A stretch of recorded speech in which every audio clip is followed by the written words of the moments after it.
Pull out your last Social Security statement or your last 401k or IRA statement. Look at that number. It feels solid. It feels like security. But here's a question almost nobody asks before it's too late. How much of that number do you actually get to keep? Because there's a difference between income on paper and income you can spend. And if you don't understand that difference before you retire, you could end up with a lot less monthly cash flow than you planned for, even though your accounts look exactly like you expected. I'm going to walk you through exactly where that gap comes from, show you an example of how it plays out, and give you a way to think about your own retirement income so you're planning around a number you can actually spend, not the number that just looks good on paper. Let's get into it. Let's start by defining paper income. Paper income is any number you see on a statement, a projection, or an estimate before taxes and before Medicare costs are taken out. There are three common sources of paper income that most retirees are looking at. The first is your Social Security benefit estimate. That's the gross monthly number sitting on your statement from the Social Security Administration. The second is your retirement account balance and any projected required minimum distributions, or RMDs, that come from it. That balance looks like your money, and it is, but what you withdraw from it isn't the same as what you keep from it. The third is any pension or annuity income illustration you've been shown. These are almost always presented in gross terms before any tax withholding. Here's the important thing to understand. None of these three numbers account for taxes. None of them account for Medicare premiums. They are starting points for a conversation about your retirement income. They're not the ending point, and too many people treat them like the ending point. So, if paper income isn't the full story, where does the money actually go? There are three leaks I want you to understand. Think of these like small holes in a bucket. Individually, they might not seem like much, but together, they can take a real bite out of your retirement income. Leak number one is ordinary income tax on withdrawals. When you pull money out of a traditional IRA or 401k, that withdrawal is taxed as ordinary income, the same as if it were a paycheck. And here's what catches people off guard. Required minimum distributions can be large enough to push you into a higher tax bracket than you were expecting, especially once you're taking RMDs from a large account balance. Leak number two is the taxation of your Social Security benefit itself. A lot of people are surprised to learn that Social Security can be taxable. Whether it is and how much of it is depends on something called provisional income, which combines your other income sources with a portion of your Social Security benefit. Depending on where that provisional income lands, up to 85% of your Social Security benefit can become taxable. That's not a typo, up to 85%. Leak number three is IRMAA, which stands for Income Related Monthly Adjustment Amount. This is a surcharge added to your Medicare Part B and Part D premiums if your income is above certain thresholds. Here's the tricky part. IRMAA is based on your modified adjusted gross income from 2 years before. So a single large withdrawal or a Roth conversion made 2 years ago can trigger a higher Medicare premium for you today. And that surcharge sticks around for a full year. Now here's what makes this really matter. These three leaks don't just sit side by side. They can compound.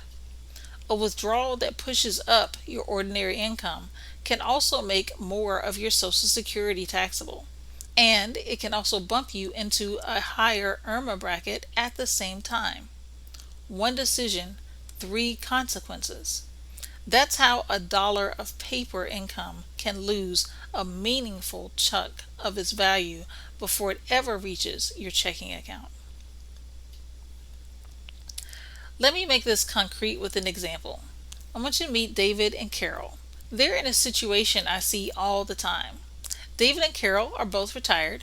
Between the two of them, they have a combined Social Security benefit, a small pension, and a $600,000 IRA that they need to take required minimum distributions from. On paper, their income looks solid. Add up the Social Security, the pension, and the RMD, and it's a healthy number. That's the number they see when they look at their statements.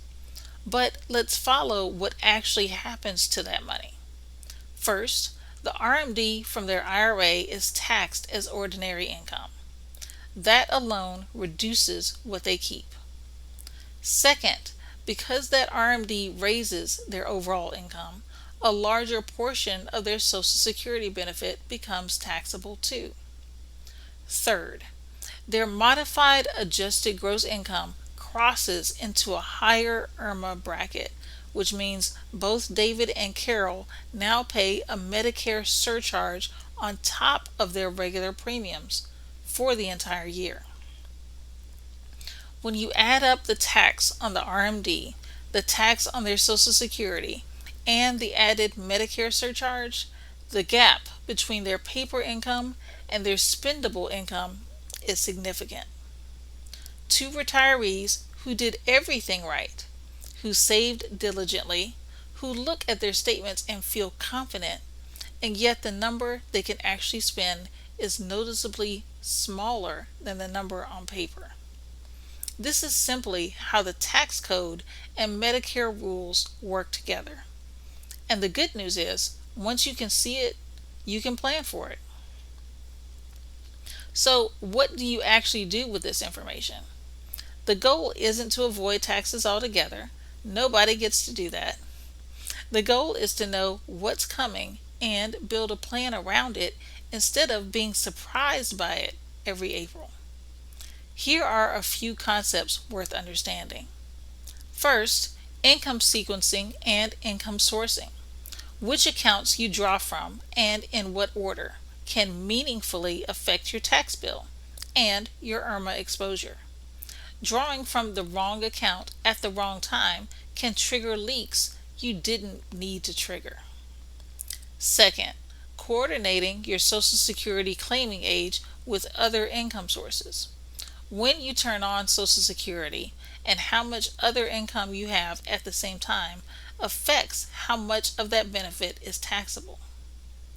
Third, using guaranteed income tools like fixed indexed annuities as a way to create a predictable income floor. Having a portion of your income that's steady and known can make the rest of your planning, including tax and IRMAA planning, much easier to manage around. Fourth, being proactive about Medicare and IRMAA thresholds before you take a large distribution or do a Roth conversion. Because IRMAA looks back 2 years, timing matters. A conversation before you act can prevent a surprise 2 years later. None of this is about finding a loophole. It's about understanding how the pieces fit together so the income you're counting on in retirement is the income you actually get to spend. Here's what I want you to remember from this video. The number on your statement is not the number you get to spend.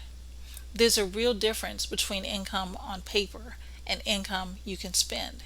And understanding that difference is the first step towards a retirement income plan that actually holds up when you need it to. If you'd like to know more, get the free booklet called For Those Who Want to Prosper and Thrive in Retirement. Check out the link in the description box to get that information. If this video helped make things clearer, drop a comment and let me know, and subscribe so you don't miss the next one. This is Retirement Security Simplified, where we specialize in turning confusion into confidence, one conversation at a time.